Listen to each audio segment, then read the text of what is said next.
بلا قادرین علی ان نسوی بنانہ، بلکہ ہم تو ان کی انگلیوں کے پور پور تک ٹھیک بنا دینے پر قادر ہیں۔ مولانا اللہ اکبر، یہ کیا بات کہی اللہ تعالیٰ نے؟ انگلیوں کے پور، یعنی یہ جو انگلیوں کا جو حصہ ہوتا ہے ہمارا، جس کے اوپر فنگر پرنٹس ہوتے ہیں، یہ نشان آج سائنس اس بات کو ثابت کرتا ہے کہ کسی دو انسان کے فنگر پرنٹس یکساں نہیں ہو سکتے، اسی لیے جرائم کی تحقیقات میں اس کا بہت زیادہ دو انسان کے فنگر پرنٹس مطلب جو دنیا میں موجود ہے وہ یہ ابتدا سے کبھی بھی، یہاں تک کہ جڑواں بھائیوں کے فنگر پرنٹس بھی الگ الگ ہوتے۔ تو اللہ تعالیٰ نے اس زمانے میں آج سے 1500 سال پہلے یہ بات کہی، تم جسم بنانے کی اور تم ہڈیاں جمع کرنے کی بات کرتے ہو، ہم تو تمہارے جو فنگر پرنٹس آج کی اس دنیا میں ہیں وہی فنگر پرنٹس جو ہے تمہاری دوبارہ جب تخلیق ہوگی تو تمہارے فنگر پرنٹس کو بہو ویسے ہی رہیں گے۔ السلام علیکم ورحمۃ اللہ وبرکاتہ، عزیز ناظرین،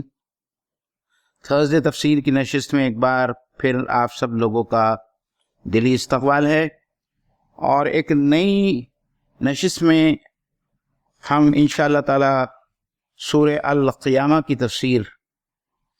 آپ لوگوں کے سامنے رکھیں گے انشاءاللہ تعالی۔ قبل اس کے کہ سورہ القیامہ پر بحث ہو، میں چاہتا ہوں کہ کچھ تمہیدی باتیں آپ لوگوں کے سامنے رکھتا چلوں۔ سب سے پہلی بات تو یہ کہ یہ ان چند صورتوں میں سے ایک صورت ہے کہ جہاں سورہ کے نام کا اور سورہ کے مضمون میں ایک بہت بڑی مناسبت ہے، عام طور پر ایسا نہیں ہوتا۔ اس سورہ کے اندر اللہ تعالیٰ نے، اللہ رب العزت نے قیامت کے احوال کا بیان کیا ہے، اور اسی کی مناسبت سے اس سورہ کا نام سورہ القیامہ ہے۔ اور قیامت کو ویسے بھی قرآن مجید میں بہت سارے دوسرے ناموں سے یاد کیا گیا ہے، جیسا الحاقہ ہے، القاریہ ہے، الساعہ ہے، یہ تمام نام قیامت کے لیے آئے ہیں، اور قیامت کے احوال کے لحاظ سے یا اس کو ملحوظ رکھتے ہوئے جو ہے یہ نام قیامت کے لیے دیے گئے ہیں۔ دوسری بات یہ کہ اس سورہ کا شان نزول کیا ہے، تو ایک داخلی شہادت، انٹرنل ایویڈنس اس سورہ کے اندر جو ملتا ہے وہ یہ ہے کہ ایز اے جملہ معترضہ کے طور پر پہلے رکوع کے بعد میں اللہ تعالیٰ اپنے نبی سے کہتے ہیں کہ لا تحرک بھی لسانک، کہ اپنی زبان کو تیزی سے گردش نہ دو، اور یہ اس وقت کی بات ہے جب اللہ کے رسول صلی اللہ علیہ وسلم پر وحی کا سلسلہ شروع ہوا تھا، اور آپ صلی اللہ علیہ وسلم کو ہمیشہ یہ خدشہ لاحق رہتا تھا کہ وحی کیے ہوئے الفاظ کہیں چھوٹ نہ جائے یا آپ بھول نہ جائے۔ تو یہ انتہائی بعثت کے فوراً بعد کا یہ آپ صلی اللہ علیہ وسلم کی کیفیت تھی۔ تو بعض مفسرین نے کہا ہے کہ کم سے کم یہ آیتیں، یا ہو سکتا ہے کہ یہ پوری سورہ بھی یہ جو ہے بعثت کے ابتدائی کی نزول ہے اس سورہ کا، یہ داخلی شہادت کے طور پر اس کو پیش کیا جاتا ہے۔ اور پھر جو ہے یہ سورہ شروع ہوتی ہے قسم سے، اللہ تعالیٰ قسم کھاتا ہے قیامت کی، اور پھر نفس لوامہ کی، اور کس طریقے سے نفس لوامہ انسان کا جو ملامت کرنے والا نفس ہے وہ خود اس بات کی شہادت ہے کہ ایک روز ایسا ضرور آئے گا کہ جب عدالت قائم ہوگی اور اچھائی اور برائی کا حساب اللہ تعالیٰ پورا چکا دے گا، اچھوں کو اجر ملے گا اور بروں کو اور گنہگاروں کو اپنی کیے ہوئے گناہوں کی سزا بھگتنا پڑے گی۔ تو انشاءاللہ تعالیٰ ہماری کوشش ہوگی کہ آج ہم تقریباً 10 آیتوں کا احاطہ کریں، ممکن ہو سکے تو۔ میرے ساتھ میں آج مولانا موصوف عبدالستار ندوی صاحب موجود ہیں، سالانہ جو ہے انشاءاللہ تعالیٰ خیرات بھی کریں گے، ترجمانی بھی پیش کریں گے، اور پھر ہم ایک ایک آیت کی تفسیر انشاءاللہ تعالیٰ آپ لوگوں کے سامنے رکھیں گے۔ اعوذ باللہ من الشیطان الرجیم، بسم اللہ الرحمن الرحیم، لا اقسم بیوم القیامہ ولا اقسم بالنفس اللوامہ۔ صدق اللہ العظیم۔ نہیں، میں قسم کھاتا ہوں قیامت کے دن کی، اور نہیں میں قسم کھاتا ہوں ملامت کرنے والے نفس کی۔ جی اوئن بھائی، یہ سورہ قیامت کی ابتدا جو اللہ رب العزت نے کیا ہے وہ لا سے کیا ہے۔ جی بعض مفسرین بلکہ بہت کم مفسرین کے تعلق سے یہ بات پڑھنے کو ملی کہ لا کو وہ زائدہ قرار اللہ کو زیادہ قرار دے کے۔ جی حالانکہ لا کے تعلق سے عمومی خیال اور بہتر یہی ہے کہ لا یہ زائدہ نہیں ہے، جی اور ویسے بھی قرآن میں کسی بھی چیز کو زائد بحالت مجبوری میں مانی جائے، جی جہاں تک ہو سکے اسے قرآن کے معنی کے ساتھ سمجھا جائے، جی اور یہاں پر لا جو ہے زائدہ ماننے کی کوئی وجہ نہیں۔ بالکل۔ ہم اردو میں بھی استعمال کرتے ہیں کہ کسی سے کوئی بات کہہ رہے ہوتے ہیں جی اور اس کی بات کی نفی کرنی ہو تو پہلے نہیں کہیں، نہیں کہتے ہیں۔ جی اس کے بعد پھر اپنی بات پیش کرتے ہیں۔ جی تو میں آپ سے درخواست کروں گا کہ یہاں پر لا اقسم بیوم القیامہ جی جو اللہ رب العزت نے کہا ہے تو اس کے پیچھے کچھ بالکل، میرے خیال سے صاحب تدبر قرآن نے اس کے اوپر بڑی تفصیلاً گفتگو کی ہے، اور قرآن مجید میں جا بجا یہ اسلوب کو اختیار بھی کیا گیا ہے مولانا، کہ جہاں لا کہہ کر جن لوگوں سے خطاب کیا جا رہا ہے ان کا ایک مفروضہ ہے، ان کا ایک تصور ہے، اس مفروضے کو، اس کے تصور کو، اور ان کے پاس میں جو کچھ بھی ان کی ایک آئیڈیالوجی ہے، یہ جو ان کے ذہن میں چل رہا ان کے ذہن میں چل رہا ہوتا ہے، اس کی تردید سب سے پہلے کی جاتی ہے کہ اگر تم لوگ اس بات پر یقین رکھتے ہو، یا یہ تمہارا مفروضہ ہے، یا تمہارا یہ اسمپشن ہے کہ قیامت واقع نہیں ہونے والی ہے، تو سب سے پہلے اللہ تعالیٰ اس کی تردید کرتے ہیں کہ تم جو کچھ بھی سوچ رہے ہو یہ غلط ہے، غلط نہیں۔ جی یہ جو مفروضہ ہے تمہارا، یہ تمہارا اسمپشن جو ہے کہ قیامت کے بارے میں، کہ قیامت واقع نہیں ہونے والی ہے، مردوں کو دوبارہ زندہ نہیں کیا جائے گا، یہ مفروضہ تمہارا سرے سے ہی یہ غلط ہے۔ اور پھر اس کے اوپر اللہ تعالیٰ جو ہے جو قسم کھا رہا ہے، اور قرآن مجید میں قسم اور جواب قسم ہم بیشتر اور بہت ساری صورتوں میں جو ہے اس کے اوپر تفصیلی بحث کر چکے ہیں، تو یہاں پہ بھی اللہ تعالیٰ جو ہے قیامت پر قیامت کی قسم کھا رہا ہے۔ یہاں جواب قسم محذوف ہے، اور مفسرین نے یہی کہا ہے کہ جس بات پہ قسم کھائی جا رہی ہے وہ اتنی روشن ہے وہ بات کہ اس کو مزید بیان کرنے کی جواب قسم کی لانے کی ضرورت نہیں پڑی ہے۔ جی بیوم القیامہ قیامت کے دن کی، تو دن کہنے سے مراد دن ہی ہے، جی لیکن ہر جگہ قیامت کا دن ہی تذکرہ کیا گیا ہے، تو ممکن ہے کہ قیامت دن کے وقت میں آئے۔ جی جی جی تو بیوم القیامہ، اور دن جو ہے کبھی اگر یوں ہی استعمال کیا جائے تو 24 گھنٹے میں دن رات دونوں میں شمار ہوتا ہے۔ جی تو بیوم القیامہ میں قسم کھاتا ہوں قیامت کے دن کی، ولا اقسم بالنفس اللوامہ، اور میں قسم کھاتا ہوں نفس لوامہ کی۔ تو مومن بھائی یہاں ایک بات تو یہ پڑھنے کو آئی ہے کہ نفس لوامہ ہے، یعنی نفس کی 3 قسمیں، جی لیکن مجھے جو بھلی بات لگی مومن بھائی جی وہ یہ ہے کہ نفس کی 3 قسمیں نہ مان کر کے اگر یہ مانا جائے کہ نفس کی 3 حالتیں، جی ایک ہی نفس جو ہے کبھی وہ لوامہ ہو جاتی ہے اور کبھی امارہ ہو جاتی ہے، کبھی مطمئنہ ہو جاتی ہے۔ یہی صحیح، یہ زیادہ دل کو لگتی بات ہے، اور اسی پر زور دیا ہے مولانا مودودی رحمۃ اللہ علیہ نے بھی، اور امین حسن اصلاحی نے بھی اپنی تدبر قرآن میں اسی بات کو کہے کہ 3 نفس نہیں ہوتے، نفس فی نفس ہی ایک ہی ہے، ان کی 3 جدا جدا کیفیتیں ہیں، اور یہ بدلتے رہتی ہے۔ نفس امارہ جو ہے وہی نفس لوامہ بھی بن جاتا ہے، اور وہی نفس مطمئنہ بھی بن جاتا ہے۔ جب آدمی اپنے اس نفس پر کنٹرول یا قابو پا لیتا ہے تو اس کا نفس امارہ جو ہے وہ نفس مطمئنہ میں تبدیل ہو جاتا ہے۔ تو یہاں لوامہ کی بات آئی تو میں مناسب سمجھتا ہوں کہ بسبیل تذکرہ نفس امارہ کا بھی تذکرہ آیا ہے۔ جی تو نفس امارہ ایسے نفس کو کہتے ہیں، یعنی انسان کے ضمیر کی وہ حالت جو انسان کو برائی پر آمادہ کرے۔ امارہ کے معنی کا تھا حکم دینا، اور امارہ مطلب بہت زیادہ حکم دینا، اور اس کا تذکرہ 13ویں پارے کے شروع میں آیا ہے جو حضرت یوسف علیہ السلام نے تذکرہ کیا ہے، یعنی اللہ رب العزت نے حضرت یوسف علیہ السلام کی زبانی اس کا تذکرہ کیا، وَمَا أُبَرِّئُ نَفْسِي إِنَّ النَّفْسَ لَأَمَّارَةٌ بِالسُّوءِ، یعنی حقیقتاً نفس انسان کا جو ہے وہ برائیوں کا زیادہ حکم دینے والا ہوتا ہے، لیکن جو شخص برائیوں کی طرف راغب نہ ہو اور خدا اور رسول کے بتائے ہوئے طریقے پر چلنا چاہے تو اس کا نفس جو ہے وہ امارہ سے ترقی کر کے لوامہ ہو جاتا ہے، یعنی کسی بھی برائی کا ارتکاب کرتے ہوئے اس کے ذہن میں یہ احساس پیدا ہو کہ شاید مجھ سے برائی ہو رہی ہے. اور احادیث میں بھی آتا ہے کہ تمہارے ایمان کی پہچان یہ ہے کہ جب کوئی نیک کام کرو تو اس سے خوشی ملے تمہیں، اور جب کوئی برا کام کرو تو تمہیں اس سے رنج پہنچے، تکلیف ہو. تو گویا کہ اگر کوئی غلطی ہو جائے اور انسان کو یہ احساس ہو کہ ہم سے ایسا نہیں ہونا چاہیے، تو اس کا نفس لوامہ جو ہے وہ اسے سمجھے کہ احساس دلا رہا ہے. اردو میں مومن بھائی شاید اسی کو ضمیر کہتے ہیں. مولانا اس پر آگے بڑھنے سے پہلے میرے خیال سے ہم قرآن مجید کی وہ آیت بھی ناظرین کو پیش کریں جس میں اللہ تعالیٰ یہ کہہ رہا ہے کہ فَأَلْهَمَهَا فُجُورَهَا وَتَقْوَاهَا،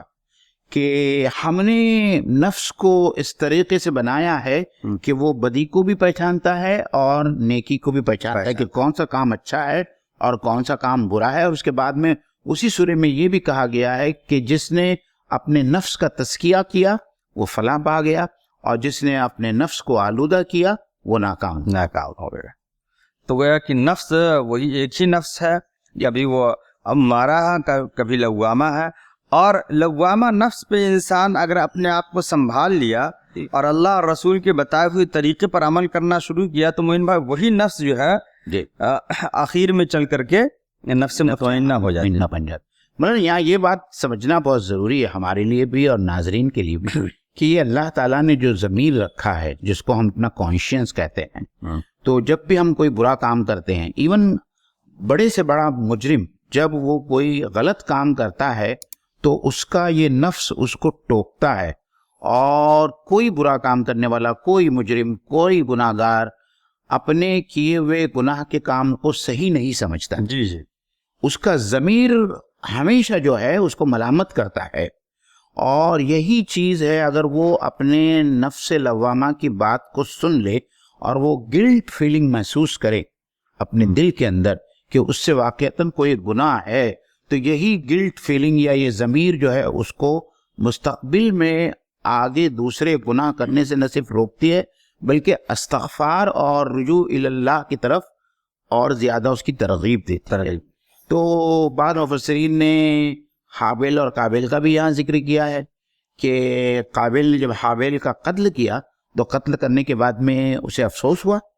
اور وہ افسوس کرنے کی علامت یہ تھی کہ اس نے چاہا کہ حابیل کی جسم کو، اس کے مردہ لاش کو جو ہے کہیں مٹی کے اندر دفن کر دیا جائے. تو یہ بذات خود اس کے دل میں یہ بات کا آنا اور یہ عمل کرنا اس بات کی شہادت دیتا ہے کہ اس کو اپنے کیے کے اوپر افسوس ہوا. تو یہی نفس لوامہ ہے. اور یہ نفس لوامہ جب ہم اس کو اگنور کرتے ہیں یا نفس لوامہ جو ہم کو نوٹسز دیتا ہے یا ہم کو ملامت کرتا ہے، ہمارا ضمیر یا ہمارا کانشیس جو ہے ہم کو ملامت کرتا ہے،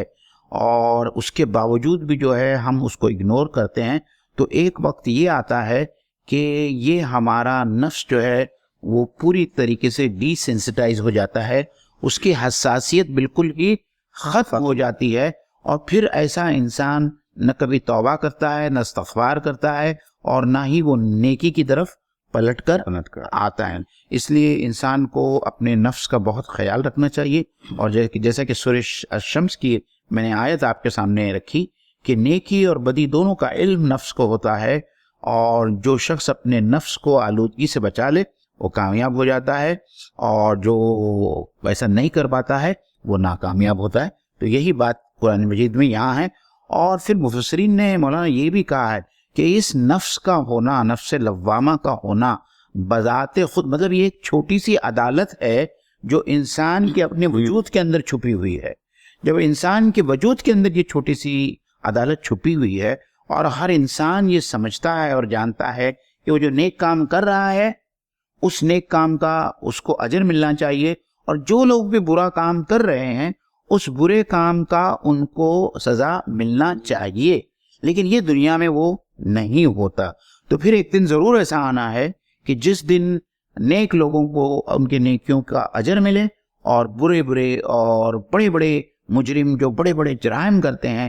جن کو کہ اس دنیا کی زندگی میں اس کے متوازن سزا دی ہی نہیں جا سکتی، اس کے ایکویلنٹ سزا دی نہیں جا سکتی، جیسے ایک آدمی جس نے ہزاروں آدمی کو قتل کر دیا، اگر آپ اس کو پھانسی دیں گے تو کتنے، ایک ہی بار پھانسی دیں گے اور وہ ایک ہی اس کی زندگی ہے. تو ایسا تو ممکن نہیں ہے کہ بہت سارے انسانوں کو قتل کرنے والے کو اگر ایک بار پھانسی کی سزا دی جائے تو وہ اس کے ایکویٹیبل نہیں ہے یا اس کے متوازن نہیں ہے وہ سزا. تو ایک دن ضرور ایسا آنا ہے جس دن اللہ تعالیٰ ایسے گناہ گاروں کو ان کے گناہوں کے مطابق اللہ تعالیٰ سزا اسی کو قیامت. اور وہ قیامت کا دن. مجھے آپ نے جو یہ کہا ایک شخص نے سینکڑوں قتل کیا، بات تو یہ ہے جی کہ قتل کیا اور وہ پکڑا بھی گیا، لیکن بہت سارے ایسے جرائم ہیں جی جو قتل براہ راست قتل سے متعلق نہیں ہے ورنہ وہ پکڑے جاتے ہیں. جی جی جی جی جی مان لیا خوردنی اشیاء میں ملاوٹ کرنا، جی جی جی اس سے ہزاروں لاکھوں انسان کی زندگیاں تباہ و برباد ہو جاتی ہیں، آنے والی نسلیں بگڑ جاتی ہیں، اور وہ لوگوں کی نظر میں اچھا سمجھا جاتا ہے کہ چلو یہ پروڈکٹ تیار کر رہا ہے، حالانکہ وہ ملاوٹ کر رہا ہے. جی. اور ایسے بھی بہت سارے مجرم ہوتے ہیں اور آج جرائم کی دنیا میں ہم دیکھتے ہیں مولانا کہ جو جرم کرتے ہیں لیکن ان کی پہنچ ہوتی ہے اور بہت سارا دولت اور بہت سارا اقتدار ان کے ساتھ میں ہوتا ہے اور وہ اپنے آپ کو دنیاوی قانون سے بچا لے جاتے ہیں. تو ظاہری بات ہے کہ ان لوگوں کو کہیں نہ کہیں تو ان کو اپنے ان جرائم کے لیے حساب دینا ہوگا. ایک نیک آدمی ضرور سوچے گا کہ میں نیکی کا کام کر رہا ہوں، اپنے نفس کے اوپر جو ہے بہت ہی قابو کر رہا ہوں، اور یہ نفس کے اوپر جو ہے بڑا ہی تکلیف زا نیکی کے تمام کام ہوتے ہیں. جی جی اس کے باوجود جو ہے مجھے کچھ نہیں مل رہا ہے، مجھے جو کچھ ملنا ہے تو وہ ظاہری بات ہے کہ اس کے لیے ایک دن آنا ہے جس دن مجھے اللہ تعالیٰ مجھے ان تمام نیکیوں کا اجر دے گا. اور پھر یہ کیسے ممکن ہے کہ جو اتنے سارے جرائم کر رہا ہے، گناہ کر رہا ہے، اس کی پکڑ نہیں ہوگی؟ تو کیا خدا عادل نہیں ہے؟ خدا کے صفت عدل کے اوپر جو ہے ایک بہت بڑا سوالیہ نشان آ کر کھڑا ہو جاتا ہے اگر ہم قیامت کے وقوع کا انکار کریں. بلکہ جو لوگ قیامت کے وقوع کا انکار کریں اور وہ مظلوم ہوں جی تو ان کا دل اس بات کی گواہی دے گا کہ کوئی ایسا دن ہونا چاہیے، کوئی ایسا وقت ہونا چاہیے کہ ہمارے اوپر جو ظلم ڈھا رہا ہے اس کا بدلہ اس سے لیا جائے. جی آگے چلتے ہیں. جی أَيَحْسَبُ الْإِنسَانُ أَن لَّن نَّجْمَعَ عِظَامَهُ بَلَىٰ قَادِرِينَ عَلَىٰ أَن نُّسَوِّيَ بَنَانَهُ. کیا انسان یہ سمجھ رہا ہے کہ ہم اس کی ہڈیوں کو جمع نہ کر سکیں گے؟ کیوں نہیں، ہم تو اس کی انگلیوں کے پور پور تک ٹھیک بنانے دینے پر قادر ہیں. مولانا آپ کو یاد ہے کہ سورہ یاسین کی جب ہم تفسیر بیان کر رہے تھے جی تو ہم نے اس قریش کے اس ایک شخص کا بیان کیا جس نے ایک بوسیدہ ہڈی کو لا کر اللہ کے رسول صلی اللہ علیہ وسلم کے سامنے ہوا میں لہرایا اور یہ طنز کیا کہ کیا اللہ تعالیٰ اس بوسیدہ ہڈی میں بھی دوبارہ جان ڈالنے والا ہے. تو یہی بات یہاں کہی جا رہی ہے کہ جو مشرکین مکہ ہے اور جو قیامت کے منکرین ہیں آج بھی ہے جو دنیا میں، وہ یہی سوال کرتے ہیں کہ ہزاروں سال پہلے جو لوگ مر گئے اور دفن ہو گئے اور ریزہ ہو گئے اور مٹی میں مل گئے، کس طریقے سے ان تمام مردوں کو دوبارہ زندہ کیا جائے گا. تو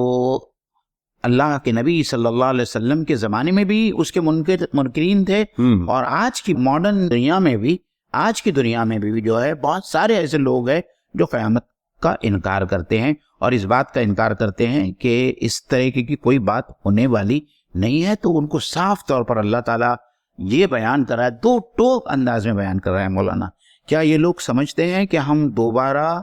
ان بوسیدہ ہڈیوں سے انسان کو پیدا نہیں کر سکیں گے؟ تو ایک جگہ تو قرآن مجید میں ہی اس کا جواب دیا گیا ہے کہ جب اللہ تعالیٰ کے لیے پہلی بار عدم سے وجود میں لانا، نان ایگزسٹنس سے ایگزسٹنس میں لانا ممکن تھا، تو دوسری بار انسانوں کو دوبارہ جنم دینا یا دوبارہ ان کی تخلیق کرنا اللہ کے لیے کیوں کر ناممکن ہو سکتا یا مشکل ہو سکتا ہے. یہ تو اللہ کے لیے اور بھی آسان بات. تو سوال کا آیت کا انداز بھی یہی ہے جی کہ ایحسب الانسان اللہ، کیا اس نے گمان کر رکھا کہ ہم ہڈیوں کو جمع نہیں کریں گے؟ اس سے مراد دوبارہ زندہ کرنا، یعنی ہم نے تو ایسا کیا تو ابھی ایسا نہیں کر پائیں گے. جی اور ہڈیوں کی جمع کرنے کی بات جہاں تک ہے معین بھائی، جی تو داؤد شریف میں، ترمذی شریف میں، بلکہ مسلم شریف میں بھی میں نے ایک حدیث پڑھی ہے جی جی اور اس حدیث میں تھوڑی سی لمبی حدیث آخر میں یہ ہے کہ اللہ رب العزت انسان کے جسم کی ایک ہڈی کو، جس کو دمچی کا لفظ لکھا ہوا یعنی ریڑھ کی لاسٹ ہڈی کو، اللہ تعالیٰ اسی سے قیامت کے دن انسانوں کو پیدا فرمائے گا۔ یہ مسلم شریف کی روایت میں نے پڑھی ہے، اور پڑھنے کے بعد تعجب ہوا معین بھائی کہ تقریباً اس زمانے میں بھی سائنس اس بات کو مانتی ہے کہ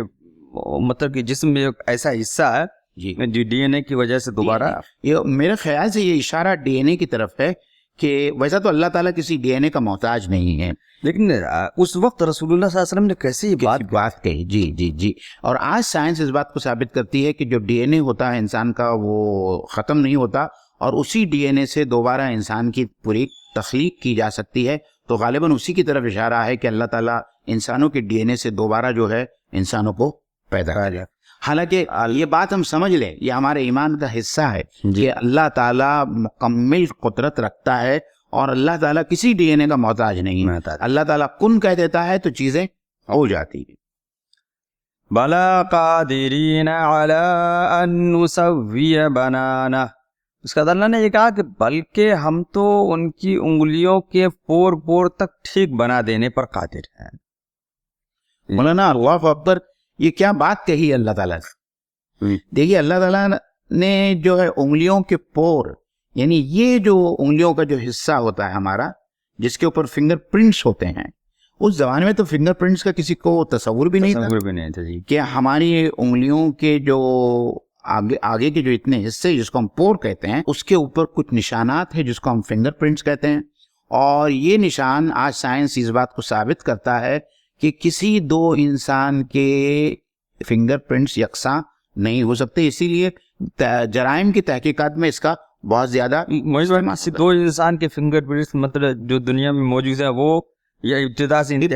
کبھی بھی آج کے سائنٹسٹ یہ کہتے ہیں، اور خاص طور پر اب جرائم کے اوپر بہت زیادہ کام ہوا ہے، اور آج کل آپ نے یہ بھی دیکھا ہے کہ آج کل بائیو میٹرکس کا زمانہ ہے، لوگ اپنی حاضری جو ہے، اٹینڈنس جو ہے، وہ تھم امپریشن سے جو ہے وہ لگاتے ہیں۔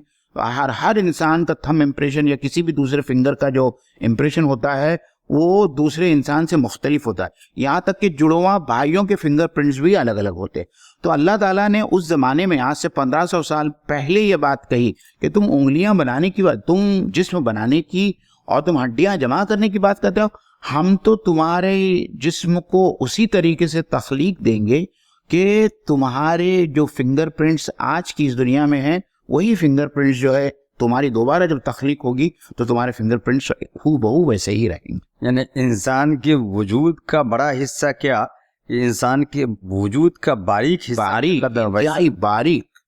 ویسا ہی بنا سکتا ہے۔ جی جی جی اور یہ ایک آیت جو ہے، جو سائنٹیفک قرآن مجید کے اندر جو مختلف شواہد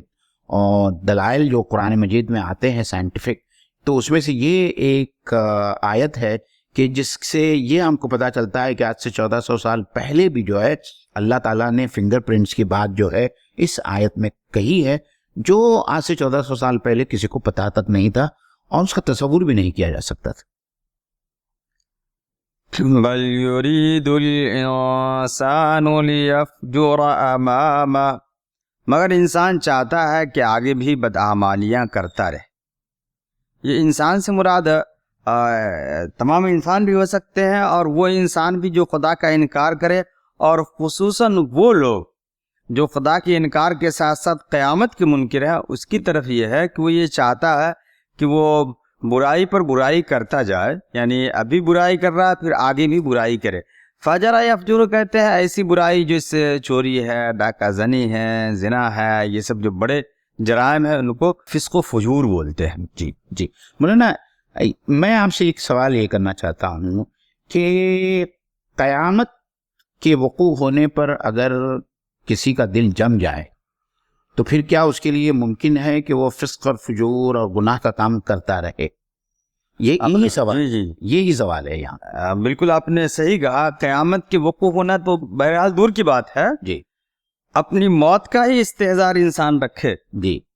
کہ ہم کو مرنا آج نہ کل، اور مرنے کے بعد حساب و کتاب دینا، اس لیے کہ حساب و کتاب کا ابتدائی مرحلہ تو سمجھیے قبر ہی سے شروع ہو جاتا ہے، اگرچہ حساب و کتاب لاسٹ میں ہوگا لیکن اس کے آثار تو قبر ہی سے نظر آ رہے ہیں.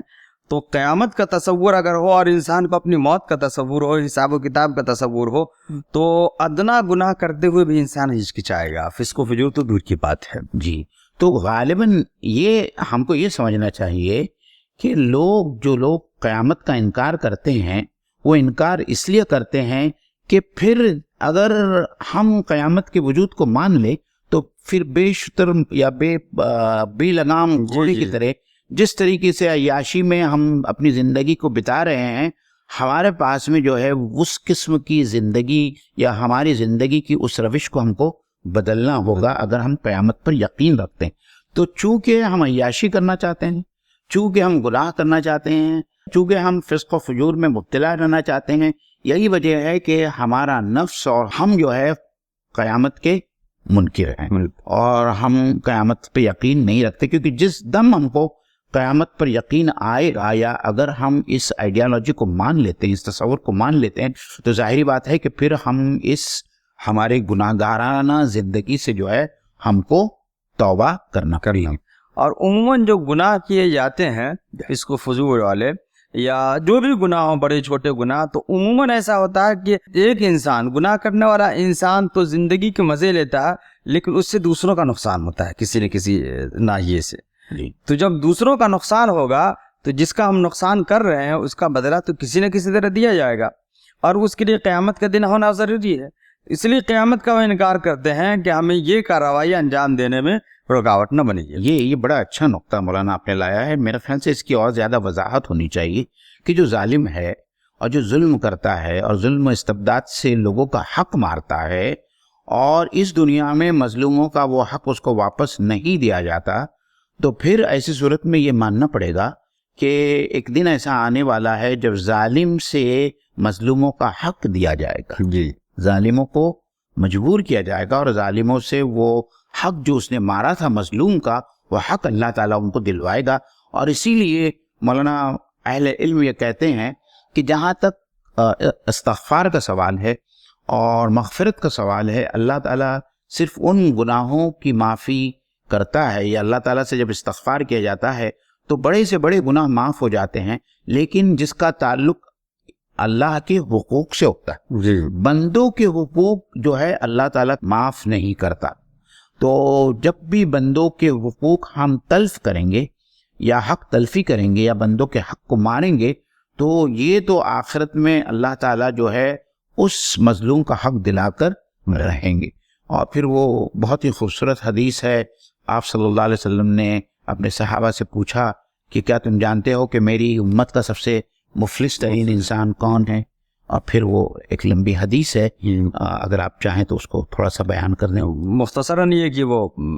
صحابہ کرام نے کہا کہ وہی جس کے پاس فلوس نہیں ہوتے ہیں. تو آپ صلی اللہ علیہ وسلم نے کہا نہیں، سب سے مفلس وہ ہوگا جو قیامت کے دن ڈھیر ساری نیکیاں لے کر کے آئے گا لیکن اس نے دوسرے کے ساتھ حق تلفی کی ہوگی، کسی کو ستایا ہوگا، کسی کو پریشان کیا ہوگا، کسی کے پیسے واپس نہیں کیے ہوں گے، کسی کی زمین غصب کر لی ہوگی. آپ صلی اللہ علیہ وسلم کی باتوں کا مفہوم ہے.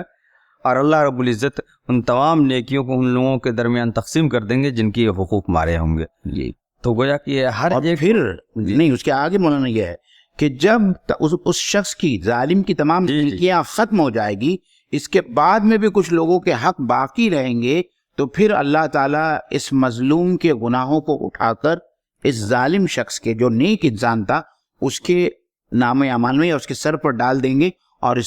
شخص کو جو ہے جہنم رسید کیا جائے گا. اللہ کے رسول نے کہا کہ یہ میری امت کا سب سے زیادہ مفلس انسان.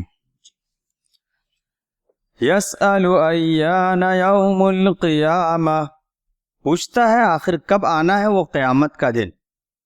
تو مومن بھائی، پوچھنے کا انداز کئی طریقے سے ہوتا ہے. ایک تو یہ کہ انسان پوچھتا ہے جانکاری کے لیے، اور ایک یہ کہ انسان پوچھتا ہے مذاق اڑانے کے لیے، اور ایک یہ کہ انسان پوچھتا ہے انکار کرنے کے لیے، تجسس کے لیے بھی انسان تجسس کے لیے پوچھتا ہے. مومن بھائی، میں یہاں پہ یہ پوچھوں گا آپ سے کہ ان کا پوچھنا یہ کیسا تھا، اور یہاں پہ ایان کا لفظ جو استعمال ہوا ہے کیا اس کی کچھ خوبی ہے کہ یہاں قرآن مجید میں کہیں متا کا لفظ آیا ہے اور کہیں ایان کا لفظ آیا ہے. جب جہاں جہاں متا کا لفظ آیا ہے، مفسرین یہ کہتے ہیں کہ یہ ایک سنجیدہ قسم کا تجسس تھا اور لوگ جاننا چاہتے تھے. لیکن جہاں جہاں تمسخر اور استہزاء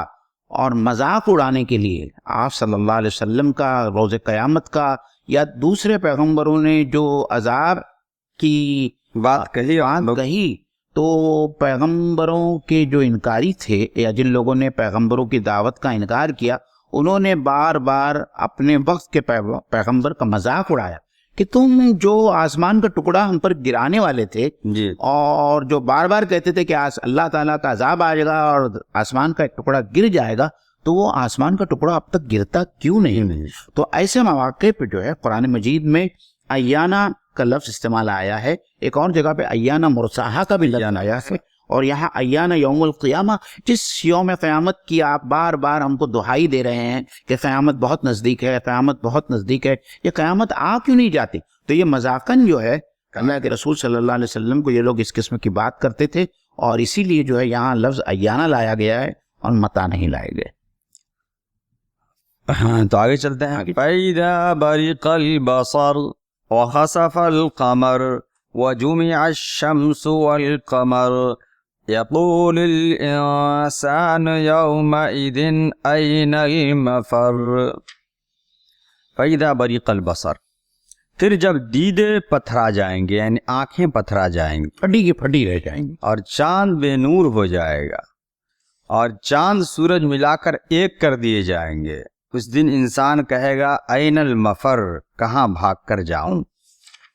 تو معین بھائی یہ جب قیامت کے تعلق سے انہوں نے پوچھا تو اللہ رب العزت نے قیامت کب واقع ہوگی یہ تو نہیں بتایا لیکن قیامت کے واقع ہونے کے بعد یا قیامت کے واقع ہونے کے وقت جو آثار نمایاں ہوں گے انسانوں کے ساتھ یا دنیا میں جو تبدیلی واقع ہوں گی اس کے تعلق سے تھوڑی بہت وضاحت اللہ رب العزت نے فرما دیا ہے. تو فَإِذَا بَرِقَ الْبَصَرُ جب آنکھیں پتھرا جائیں گی. اس طرح کے الفاظ اور بھی سورہ ابراہیم میں بھی آئیں تشخص فیہ الابصار. جی جی جی یہ آیا ہے جو آنکھیں چندیا جائیں گی یعنی وہ پھٹی کے پھٹی آنکھیں رہ جائے گی. مطلب قیامت کی ہولناکی کا یہ عالم ہوگا جس طریقے سے سورہ حج کے بالکل شروع میں جو ہے اس کا بیان کہ ان زلزلۃ الساعۃ شیء عظیم کہ اس دن جو ساعت جو ہے قیامت کا دن ہے اس دن کی کیفیت اتنی ہولناک ہوگی کہ حاملہ عورتوں کے حمل کی جائیں اور مرضع عورت دودھ پلانے والی عورت اپنے بچے کو بھول جائیں گے. تو یہ سب باتیں سورہ حج میں بھی کہی گئی ہے اور یہاں بھی وہی کہا جا رہا ہے کہ اس کے ہولناکی دیکھ کر لوگوں کی آنکھیں پتھرا جائیں گے. اور پھر یہ کہا جا رہا ہے کہ وہ خسف القمر اور جو چاند جو اس وقت بہت روشن نظر آ رہا ہے یہ جو ہے دھندلا جائے گا یا اس کی روشنی جو ہے وہ بے نور ہو جائے گی یا ختم ہو جائے گی. تو سائنسی نقطۂ نظر سے عزیزان گرامی اور ناظرین اکرام اس بات کو ہم سمجھتے چلے. ہم جانتے ہیں کہ چاند ایک سیارہ ہے ایک سیٹلائٹ ہے جو روشنی لیتا ہے سورج سے اور چمکتا ہے. اس کی اپنی کچھ روشنی نہیں ہوتی اور ہم یہ جانتے ہیں کہ سورج لا آف تھرمو ڈائنامکس کے حساب سے کنٹینیوسلی اپنی توانائی کھو رہا ہے اور اپنی روشنی بھی کھو رہا ہے اور اپنی حرارت بھی کھو رہا ہے. اور سائنٹسٹ بھی کہتے ہیں کہ ایک وقت تھا کہ سورج موجود نہیں تھا اور پھر سورج جو ہے بگ بینگ تھیوری کی وجہ سے یا بگ بینگ کا جو واقعہ ہوا تھا اس کی وجہ سے یہ پوری کائنات وجود میں آئی اور یہ تمام کہکشائیں وجود میں آئی اور اسی کی وجہ سے زمین بھی بنی چاند بھی بنا اور سورج بھی بنا. تو اس وقت سے لے کے آج تک کنٹینیوسلی جو ہے یہ توانائی کا ضیاع اور یہ جو انرجی کا لاس جو ہے سورج کے اندر کنٹینیوسلی یہ ایک پروسیس ہے جو چل رہا ہے اور ایک وقت آئے گا کہ سورج بھی جو ہے وہ اس کی یہ توانائی اس کی یہ حرارت اس کی روشنی ختم ہو جائے گی. تو ظاہری بات ہے کہ جب جس ریسورس سے یا جس سورس سے چاند روشنی حاصل کر رہا ہے جب وہ روشنی ختم ہو جائے گی تو چاند خود بخود جو ہے وہ بے نور ہو جائے گا. اور پھر وہی بات آگے بھی کہی جا رہی ہے کہ وہ جمع الشمس والقمر یعنی اللہ تعالیٰ قیامت کے دن سورج کو اور چاند کو ملانے والا ہے. تو یہ تو وہی بات ہوئی کہ جس طریقے سے اللہ تعالیٰ نے پہلی بار پیدا کیا تھا بگ بینگ تھیوری جو ہم پیش کرتے ہیں کہ ایک بڑا سا دھماکہ ہوا جو سورہ میرے خیال سے انبیاء کے اندر بھی اس کا ذکر آیا ہے. یہ آسمان اور زمین جو ہے یہ ملے ہوئے تھے اور پھر ہم نے ان کو پھاڑ دیا. تو یہ مختصراً ایک اشارہ ہے بگ بینگ کی طرف اور جس طریقے سے اللہ تعالیٰ نے ان کو الگ کیا تھا، اللہ تعالیٰ اس بات پر قدرت رکھتا ہے کہ اللہ تعالیٰ سورج کو اور چاند کو دوبارہ ملا دے گا. اور مولانا یہ بات اس وقت بھی جو ہے بتانا بہت ضروری ہے کہ قیامت کی چند نشانیوں میں سے آپ صلی اللہ علیہ وسلم نے جو نشانی بیان کی تھی وہ یہ ہے کہ سورج جو ہے مشرق کی جگہ مغرب سے طلوع ہوگا. اور سائنٹسٹ آج اس بات کا یقیناً اعتراف کرتے ہیں کہ ایک وقت آئے گا کہ زمین کی گردش جو ہے وہ الٹے سمت میں ہوگا. اچھا. جب وہ الٹے سمت میں اس کی گردش ہوگی تو ظاہری بات ہے کہ سورج جو اب مشرق سے نکل رہا ہے وہ مغرب سے نکلے گا. اور یہ قیامت کی چند بڑی نشانیوں میں سے ایک نشانی ہے جو آپ صلی اللہ علیہ وسلم نے بیان کیا. الحمدللہ ہمیں اللہ تعالیٰ کا کتنا مولانا احسان مند ہونا چاہیے کہ اللہ تعالیٰ نے ہم کو اس دین اسلام میں پیدا کیا، سرفراز فرمایا. اور ہمارے نبی صلی اللہ علیہ وسلم کے کتنے احسانات ہیں کہ انہوں نے بڑی مشکلوں سے اور بڑی دقتوں سے اور بڑی قربانیوں سے آپ صلی اللہ علیہ وسلم اور صحابہ کی محنتوں سے یہ ایمان ہم تک پہنچا ہے. اور آپ صلی اللہ علیہ وسلم نے یہ جتنی تمام باتیں ہم کو بتائی ہیں وہ ایک ایک کر کے تمام باتیں اور تمام پیشن گوئیاں وقت کے ساتھ میں جو ہے وہ صحیح ثابت ہو رہی ہے الحمدللہ. بلکہ قرآن کی حقانیت تو بہرحال جی ہم مسلمان ہیں تو ہمارے دل میں تو جاگزی ہے، لیکن آیتوں کو اگر غور سے پڑھا جائے تو جو لوگ قرآن پہ ایمان نہیں رکھتے ہیں ان کو بھی سمجھ میں بات آئے گی کہ دیکھیے وجوم الشمس والقمر جو آپ نے ابھی تفسیر بیان کی کہ ایسا سائنس بھی کہتی ہے، حالانکہ سائنس کے پروف کرنے کی وجہ سے مطلب ہمارے ایمان میں اضافہ نہیں ہونا چاہیے. ہمارا تو قرآن پہ پہلے سے ایمان ہے جی لیکن بہرحال اس زمانے میں سائنس بھی اس بات کو مان رہی ہے جس کو قرآن بہت پہلے کہہ چکا. یقول الانسان یومئذ این المفر، اس دن انسان کہے گا کہاں بھاگ کر جاؤں. تو گویا کہ معین بھائی جو قیامت کو اگر اس تناظر میں دیکھیں کہ جس طریقے سے بوٹل سے اگر ایئر کھینچ لے جی تو کس طریقے سے بوٹل چپک جاتی جی. تو اللہ رب العزت دنیا سے پوری سمجھے کہ ایئر کھینچ لی تو جتنے پہاڑ بلڈنگ جتنی چیزیں سب کے سب زمین میں ملیا میٹ ہو جائیں گے. جی تو انسان کو ہر طرف چٹیل میدان ہی لگے گا تو بھاگ کر کہاں جائے گا کوئی؟ جی کہاں بھاگ کے جائے گا. اور وہی مطلب یہی کہا جا رہا ہے کہ خاص طور پر یہاں مولانا ان انسانوں کا ذکر ہو رہا ہے جو قیامت کے منکر ہیں، وہ لوگ جو لوگ اللہ تعالیٰ کے وجود کے منکر ہیں. یہ تمام لوگ جو مجرم ہے جو بھاگنا چاہیں گے. نیکوکار انسان ایمان والے جو زندگی بھر محنت کرتے رہے، مشقتیں کرتے رہے اور نیک کام کرتے رہے، وہ تو اس وقت بھاگنا نہیں چاہیں گے. وہ تو چاہیں گے کہ وہ اپنے اللہ کا دیدار کریں، وہ اپنے نبی کا دیدار کریں. اور وہ تو جنت کے بڑے مشتاق ہوں گے کہ کب ان کو جنت ملے گی اور کب جنت میں وہ بھیجے جائیں گے. لیکن وہ لوگ جو مجرم ہے ان لوگوں کا یہ حال ہوگا کہ وہ سمجھیں گے اور وہ چاہیں گے کہ کس طریقے سے جو ہے وہ اللہ کی پکڑ سے بھاگ جائے. لیکن اللہ تعالیٰ نے ایک جگہ پہ کہا نا کہ تیرے رب کی پکڑ بڑی شدید ہے. شدید، تیرے رب کی پکڑ بڑی شدید ہے. اور پھر سورۃ الفجر میں بھی یہ کہا کہ اس دن جیسا عذاب اللہ تعالیٰ دے گا ویسا عذاب کسی اور کوئی دوسرا شخص کسی دن نہیں دے سکتا. اور جس دن وہ پکڑ ہوگی ویسی اللہ تعالیٰ کی پکڑ کسی اور کی نہیں ہو سکتی.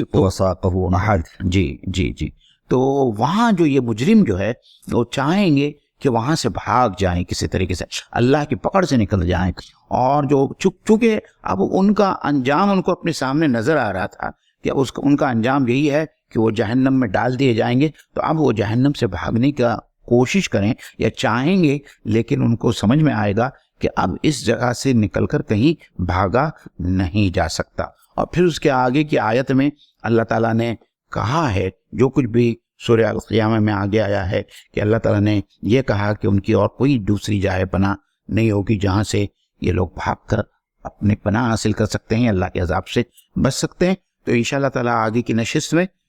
سورہ قیامہ کی آگے کی آیتوں کی تفسیر آپ لوگوں کے سامنے بیان کی جائیں گی. ہمارے اس پروگرام کے ساتھ میں جڑے رہیے. ہمارے الحکمہ ٹی وی کو آپ زیادہ سے زیادہ پروموٹ کریں. اللہ تعالیٰ سے ہم دعا کرتے ہیں کہ اللہ تعالیٰ جو کچھ ہم آپ بیان کر رہے ہیں اگر یہ صحیح ہے تو اللہ تعالیٰ یہ تیری توفیق کی وجہ سے ہے. اور اگر ہم سے کہیں غلطی ہو رہی ہے اور کہیں ایسی بات ہم کہہ رہے ہیں جو صحیح نہیں ہے تو ہم اللہ تعالیٰ سے اس کے سلسلے میں استغفار کرتے ہیں، معافی مانگتے ہیں، رجوع کرتے ہیں. اور ہماری کوشش یہی ہوتی ہے کہ مختلف تفاسیر کی روشنی میں اور اہل علم کی